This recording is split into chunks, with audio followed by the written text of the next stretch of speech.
two, three. Whoa! Quick Productions! It's an earthquake! Oh no! Oh wait, there's an earthquake! Stop! The earthquake stopped! Oh, we're alive! Here we are! We're live, motherfuckers! Yes, Oh, indeedy! This we're is live. Quick Productions! We got Phill Paxton from Sinner here for the interview. Check it! What's good? What's good? Yeah, man. This is we're doing it.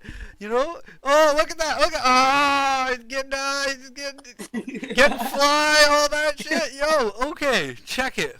This is what we do.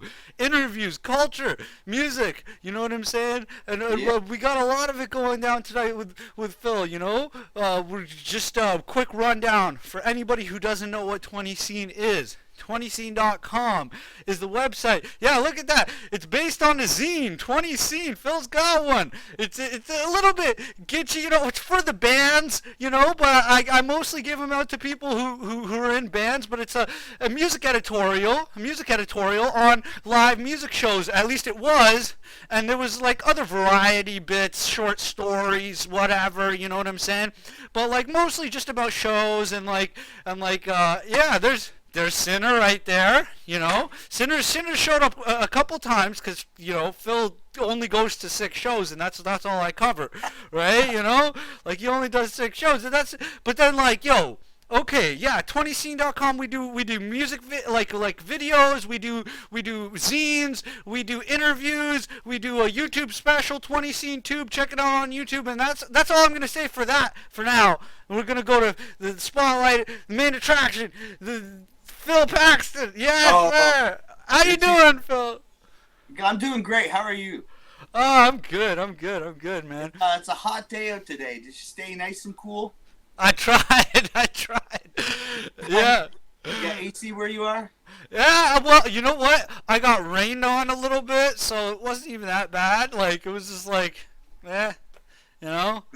Got rained on and you didn't even care. I love it. Yeah, it's been a positive day. Like I was hanging out with Nathan there from Gouge Out and yeah, Still Numb and all that. We were just chilling, working on a little surprise I have in store musically. I'm gonna send it to you so you can check it out. It's a little something you might be interested in as far as Ontario music goes. But and Phill.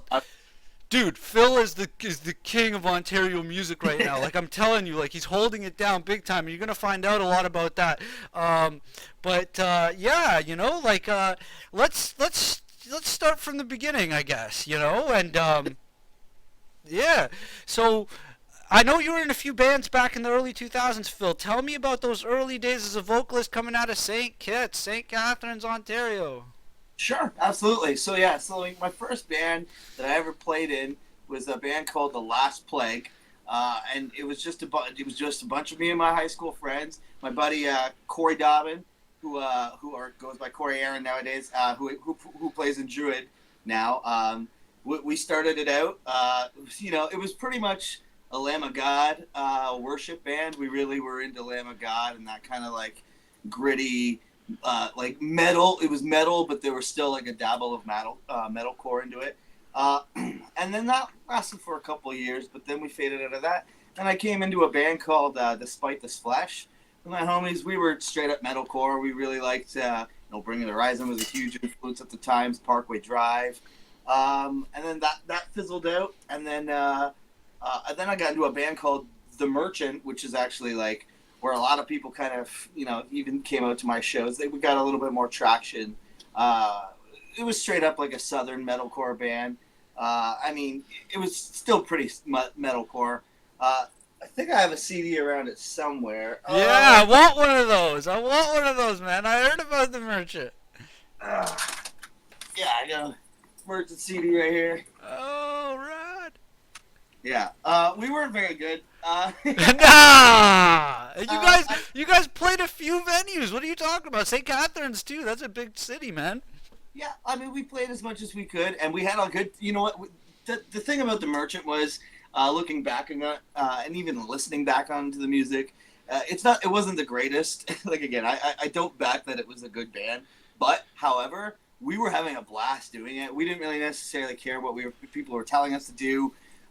We were just total Maylene, Cancer Bats, kind of Every Time I Die rip-off band. Like, we didn't really have anything original going for us, but like, from The Merchant, that's where I met Breezy. That's he plays bass in Hellbent, and essentially that's essentially how Hellbent started. That band broke up, and I think I had a couple projects here and there that kind of fell through, but I started Sinner up with Fisher, and then about a year later, we started Hellbent up.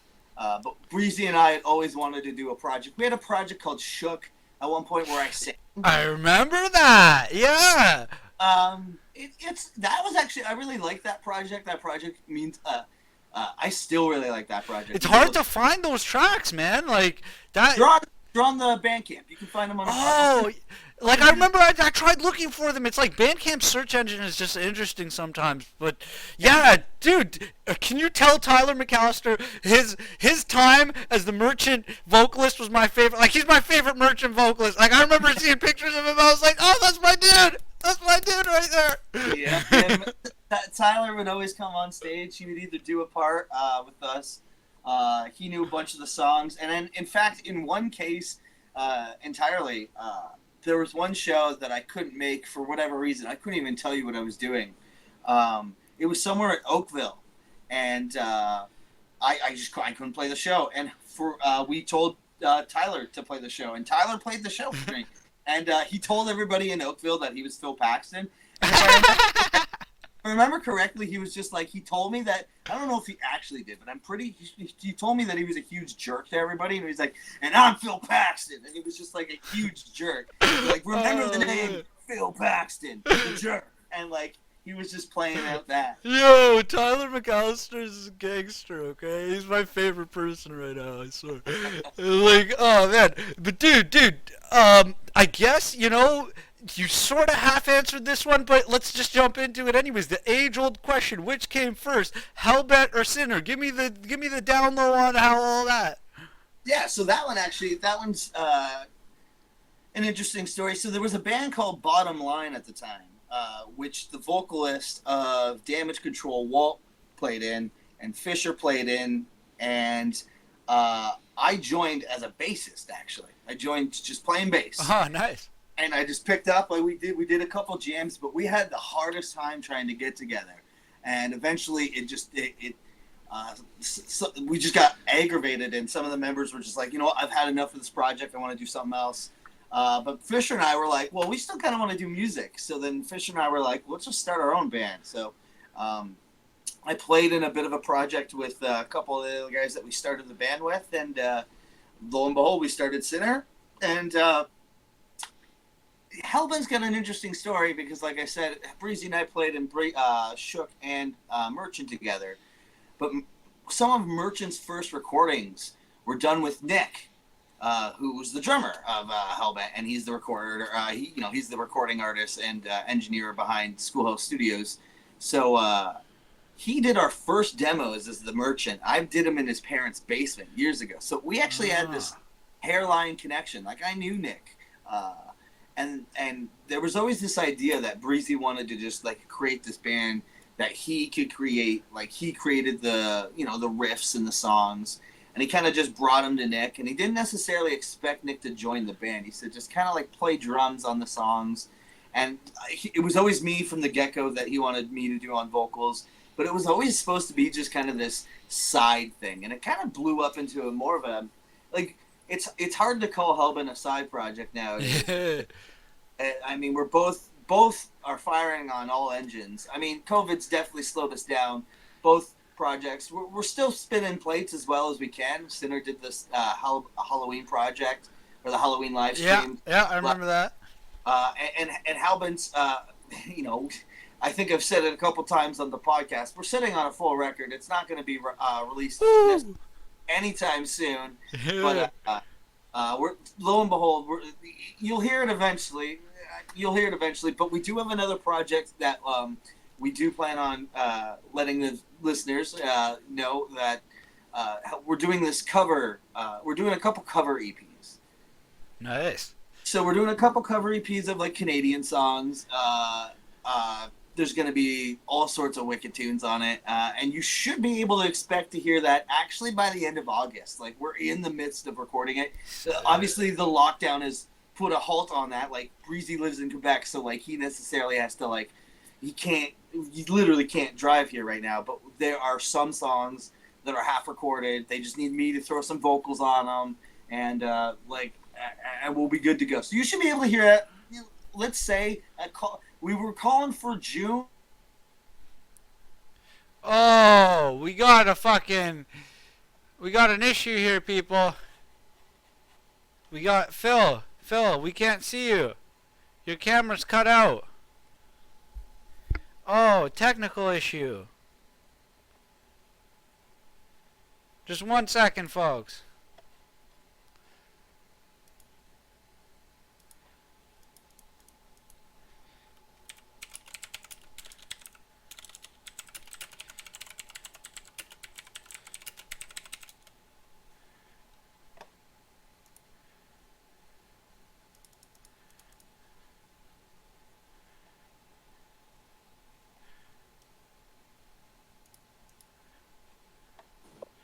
Phill, there we go. Yo. Okay, we're still live. We're still live. You see what's happening? Power outage! Fuck! Shit!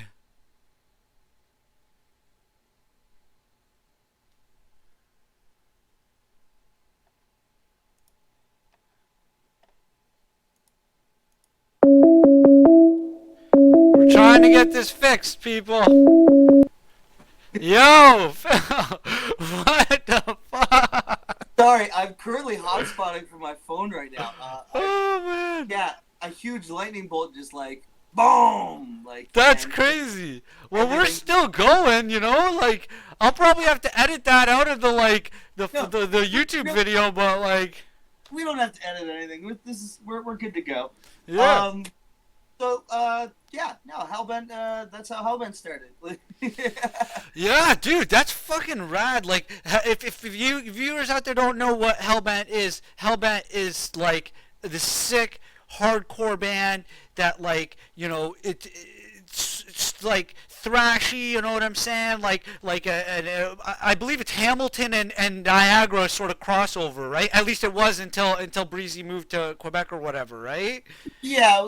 Still a Toronto-based, Hamilton-based. Yeah. Yeah. And like, yeah, it was like one of my favorite fucking bands. You guys won that song contest with Pup. That was fucking crazy, dude. How was that, like, sitting in front of that audience, like? That's a dream come true, obviously. It's almost like a fever dream, to be entirely honest. Looking back on that now, you look out and there's a sea of people, and it's obviously, it's every musician's dream. You want to walk out to a friggin' sea of people and play to a sea of people, and we did. And you know what was awesome is, like, we played our rendition during Pup's set, so they got to hear our song during Pup's set, which was super cool because, like, people are showing up to see Pup, and here they have this stupid stoner band, singing about doing the Pup cover in front of them mid-set. And you know what? I'll be honest. I didn't expect it to go over as well as it did. People loved it. People were shouting. They had such a good time, and seeing their faces, yeah, that was definitely one of a dream come true. I can't wait to eventually, hopefully, the idea to play to a crowd as big as that and organically grown myself. Yeah, dude, you deserve it. Like, all those opportunities, man. Like, I know you're working hard. Yeah, there you go. Oh, your camera's going in and out now for some reason. There we go. Sorry. No worries. But yeah, dude. So moving right along, and we already sort of touched down on this a little bit, but are there any, like, musical influences you want to mention, or like any sort of like local bands you want to shout out? Like, this is a chance for that. Yeah. Well, I mean, I know.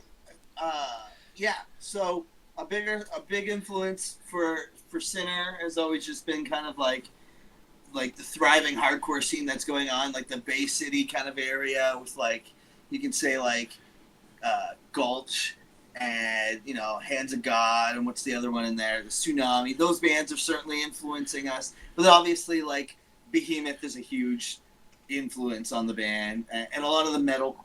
We listen to a lot of stuff. And as far as influences as Hellbents go, Trash Talk, No Effects, just silly stuff. Like that's just kind of how it is. And yeah, I'll give a shout out to. Well, you know what? I'll save. I've got a special shout out for a question that you have prepped for me, so I'll save it for then. Okay, great. Yeah.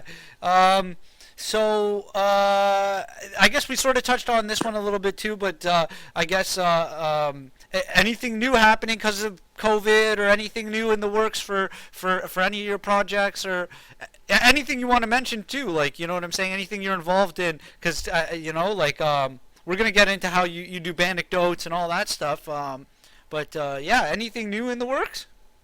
Druid's working on an LP, which is going to be it's in the works right now. We got a lot of demos working on right now. Don't know when that'll be brought to the studio, but that'll be lo and behold soon. Like I said, Hellbent's working on the cover stuff, and Sinner right now. I was saying actually this to my buddy today. Sinner is we're a jam band. We really need to be in kind of the same room together to really get to finish the song together. Mm-hmm. We do have 3 or 4 ideas floating around back and forth through a G drive, but those are just ideas right now. We'll be able to solidify them, in a couple weeks when we're able to jam. And the idea is for Sinner to have LP2 at least written by the end of this year, not necessarily recorded, but written by the end of this year. Sick. So there's stuff happening, That's good. Yeah. I gotta listen to some Druid now, I guess. That sounds like I actually never knew you were in that band. And yeah, definitely want to. I'm gonna give them a listen. Where can you find Druid right now? Druid you can only really find on the streaming services right now. So Apple Music, Spotify. You should be able to find it. Druid of Death, sometimes it comes up. Druid of the North. But we just have an EP. Super black metal stuff. You know Corey Dobbin. Yeah, exactly. Yeah, that's why I'm interested in it. I'm like, oh fuck, that's actually neat. He came to me and was like, I have all these black metal songs written, and it'd be sick if you just throw some vocals on it. And then after I threw some vocals on it, it turned out to be this really cool thing. And we were like, you know what? At the start of the project, it was not even really kind of see the light of day. It was just supposed to be let's write some songs together and call it, what it is. And then by the end of it, we were like, let's put this out. Let's actually, let's get a design together. Let's throw an EP together. Let's, actually put some song titles together. It was really just kind of a project in shambles that came together really easy. Because Corey's one of my best friends. So yeah, you guys have been tight for so fucking long. I met Corey with all of his Shook clothing, and he was at Employ or whatever. My friends over you and all that shit. That was pretty cool. He was doing a lot for a minute there, and I'm glad to hear that he's still busying himself up. Yeah, absolutely. Yeah. Okay. So this I've been waiting to hear about this one. Now this one is I'm gonna ask you about Bandecdotes. All right. The interviews with Sons of Butcher, or one of them rather, and the Cancer Bats producer, even a promoter that got naked in front of Biff Naked. I gotta hear some of this stuff. What's going down? Tell me. I don't have Spotify. That's the thing. Or you know what I'm a pleb. That's how I live. And dude, tell me about this shit, because I might just get a Spotify account for this. Okay. First of all, yeah, I'm the host of a show called Bandecdotes. We cover all sorts of underground heavy music here in Ontario, and for a wonderful province here in Ontario, Canada.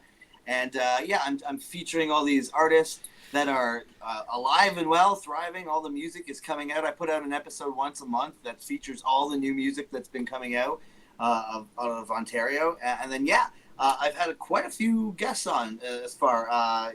Like you said, I had Ricky Butcher, or his real name is Trevor, but Ricky Butcher from Sons of Butchers on the show. He was really interesting. He had some really cool Bandecdotes just about being in a cartoon band and how weird it can be to be in a cartoon band. Like when they first started, they would bring these platters of meat to their shows, and the one member would walk out with this platter of meat and feed all the people with like these rolls of like ham or like pepperonis and then he said and I asked him, I said like, when did that get too much? Like, when did you have to stop doing that? Because obviously there's gonna be a point where you're gonna have to stop. And he said like when they started throwing them back at him, they were actually throwing them back.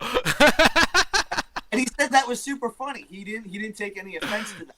He was like, pepperettes hurt, so we stopped doing that. And host of a show called Bandecdotes. You can check it out on Spotify. If you have an Apple phone, you can check it out on the Apple podcast app. If you have a Google phone, you can check it out on the Google podcast app. These are all free things that you can get. You don't necessarily.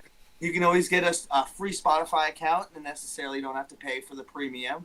And you can still listen to us ad-free. I don't have any ads. I don't have any sponsors. But if there is anybody listening and wants their Ontario brand, because I would specifically like to keep it Ontario brand. If you have an Ontario brand you want to feature and want to sponsor it on my show, fucking let me know. Yeah, good man. Yeah, man, it's like, so yeah, I guess moving on to the next question. And this one... you know what? Hold on. I never ended up telling the listeners... the guy who got naked in front of Bit Naked. Yeah.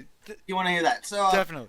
Chris Chapp, he's a promoter. He also plays in a band called Eaten by Sharks. He's played in a couple other bands over the years, but that's his well-known project nowadays.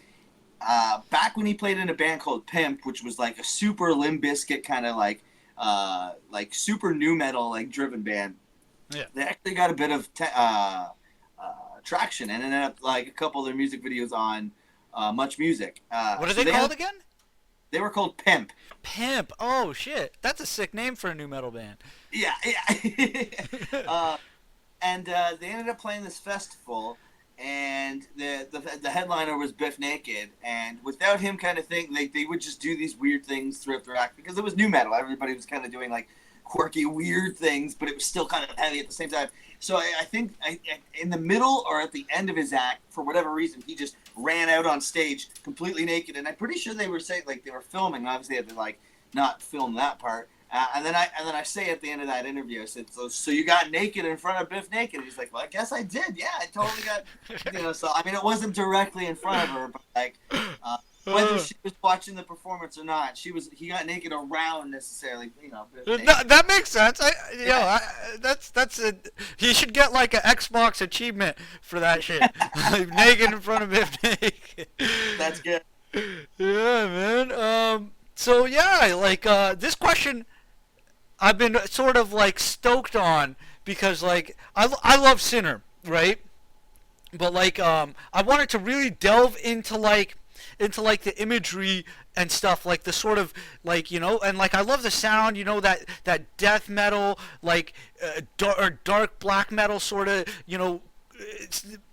but then like, what I'm more talking about right now is the visuals and stuff like that, and I don't want to sound like too like gitchy or hipstery or something like that, but like you're in a band called Sinner. I mean, you're in a band called Hellbent too. These are all like sort of like dark religious imagery mixed with like gore that often of like the cover of In Filth or like you know what I'm saying, like the other album you have, the one with the bleeding skull and the druid sort of like fuck, I have the tape somewhere here. I'm just Insanity in the Mouth of Hell. Insanity in the Mouth of Hell. You know what I'm saying? Like you mix gore and like the dark side, like even Wraith, like the video where like the video for the song Wraith, it's on YouTube.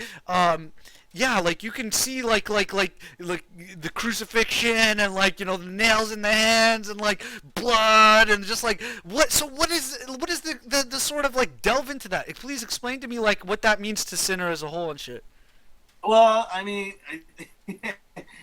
I suppose looking at it as a whole, it's very obvious that like, we're horror fans. We enjoy like the horror genre, especially I'm speaking this directly for Kyle Fisher. 'Cause he's a huge horror nerd, and now that you mentioned, really like looking back on that, I guess it necessarily wasn't an intentional purpose, but like.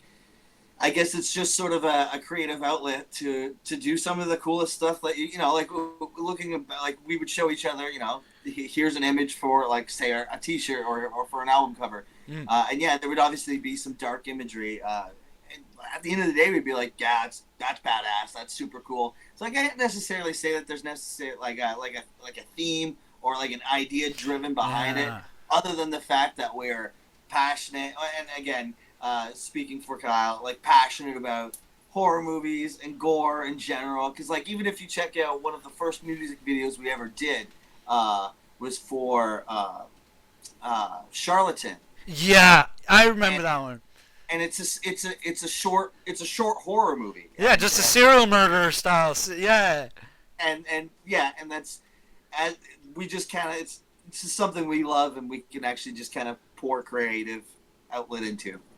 Okay, yeah, that's sick. Like, I dig that. And yeah, dude, like, I guess I want to talk a little bit about Hellbent. Hold on 2 seconds, okay? Yeah. Give me 2 seconds here.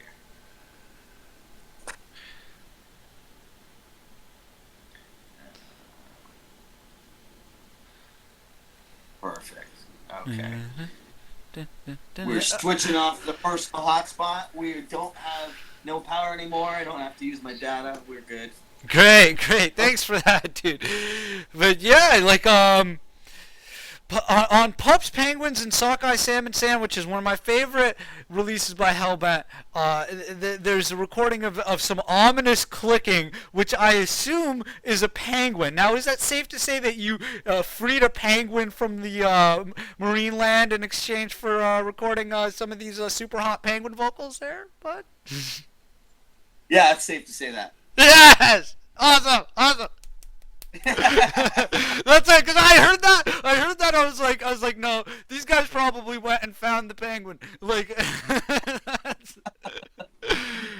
like we can confirm nor deny that. Yeah, neither confirm nor deny, but in my opinion, confirm. Yeah, bro. Like that was a really good tape. Like I remember buying that after I saw you guys for the first time. I was like, yo, this is fucking rad. Like, and just.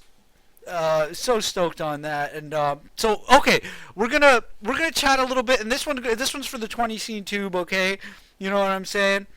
Yeah. January 28th, 2020, fucking awesome show, solid mix up of Canadian and American bands. What was the whole experience like? Tell me something I don't know about that show. What? Raise, Depleted, Red Death, and Sinner. Yeah, so all the bands that played were obviously super rad. We were super honored to even be asked to play that show. Red Death, I mean, I think they called it quits now, but they were signed to Century Media, and they were making waves with that release that they just released, something Sickness. I can't remember it now, but like they were a super cool band. And so, yeah, a friend of mine, Seb Elborn, I believe they go by, they play in a band called... Gasm. Oh. Gasm. Super cool band. They also play in a band called Category 5-1. I think it's 5-1. I'm so bad with this. I think it's 519. It's the area code of Montreal. Yeah, that is 519, I think. I picked up their merch recently, and they got like a lyric book that comes with it. It's super cool. So shout outs to that band. I want you to listen to that band. Category 519. Yeah. Really, like super modern day hardcore beatdown, but they've got like a really cool message behind it. So my friend Seb Alborn asked us to play that show, and we did, and we're again super honored. I don't really have anything else to say other than I think it was a super cold venue. You were there, right? Yeah.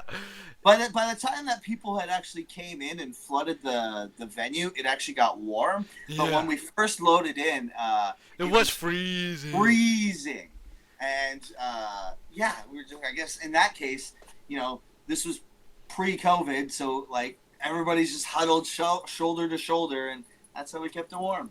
Yeah, dude, that was, I just, like, I don't know, there's something about that, like, red curtain they kept in the background that just, like, and with all the, like, heaviness, and, like, it's just so intense, like, it was one of those, like, I love that venue, but the one thing, like, is, it's just, it needs more floor space, and that's, like, it worked out well that night, because it was freaking cold or something like that, but like, it was packed in, like, no time and shit, and, like. So that venue is a bar, I don't know. Seascape, yeah, they're still going. So before we played the show, I don't know if you went in there in the other side of the bar. Yeah. Where they have these booths, and there's this one booth where it's like a horror theme. There's literally like dead bodies like on the wall and shit. And we sat there, and I think a couple of us ordered food, but we were like, "This is fucking sick! Like we didn't have to." Like, this is worth it. Yeah, Seascape. It's a Seascape sci-fi barn cafe. You know what I'm saying? They do good. Like they're fucking awesome with video games and shit in the downstairs. Like I'm not complaining. I just like fuck. Like I want to like make the floor space bigger just because it's like there's so many sick shows that I've seen there. It's like every time we're just like packed to the ceiling. But that's not a bad thing even really. Hey, you could be at Duffy's. Yeah. True. All right. So, yeah, dude, this has been an awesome interview. Like, I'm stoked on how like we just chatting it up. You know what I'm saying? Getting to the business, getting to the nitty gritty. Like talking about two of my favorite bands, and this is what 20 Scene's about. You know what I'm saying? Like. And like we run this shit like for the culture, for the music, for the all the people who enjoy it, the people who actually look past the subtle imperfections of what it is that I do. I mean, it's a work in progress is what I always say, but I'm gonna get real for a second and ask you what do you think of 20 Scene? Here's a chance to shoot your boy Peanut Butter over here with some kind words or tell me what it is. You know what I'm saying? Point me in a direction. Go for it. Well, I love 20 Scene, especially when I show up to Bovine Sex Club. I load in the back there. I get in that tiny little merch booth that they like tell us, you're only allowed to put merch in here. It's a really cold night. And then I look over, and then there you are, my friend Monsef. There you are, and you have the 20 Scene in your hand, and you say, look, I need you to have this. This is your band is in this. Check this out. And honestly, I love your passion behind, music.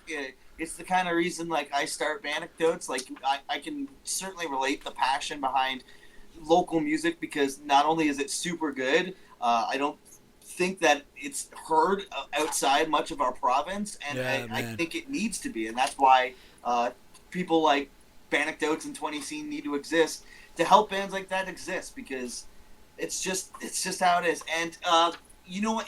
If I'm gonna shoot you any criticism, Peanut Butter, you should just take the audio from these interviews and put them into podcast episodes. Double down. Yeah, that's a good idea. Like I gotta figure out how to rip the audio off these things. But you're right. Like I gotta do that, like, cause that's definitely, like, I know you're getting some traction. A lot of people like to like hear this stuff and just like work out or go for a walk or like do other stuff aside from just stare at a screen. So like dude, well, you know what? Awesome. That was a great answer. You've been wonderful today, Phill Paxton. Don't forget to check out Bandecdotes. They're all over the place. Like, get them on Facebook, get them on Instagram, get them on Spotify and all the apps, the Google apps, the Apple apps. But most of all, check out Sinner, check out Hellbent, check out Druid, check out all the bands that we talked about tonight. You know what I'm saying? And like, we're running shit. We're running shit. Ontario music exists, and 20scene.com. 20scene.com. Check that shit out. And that's it. Have a great night, everybody.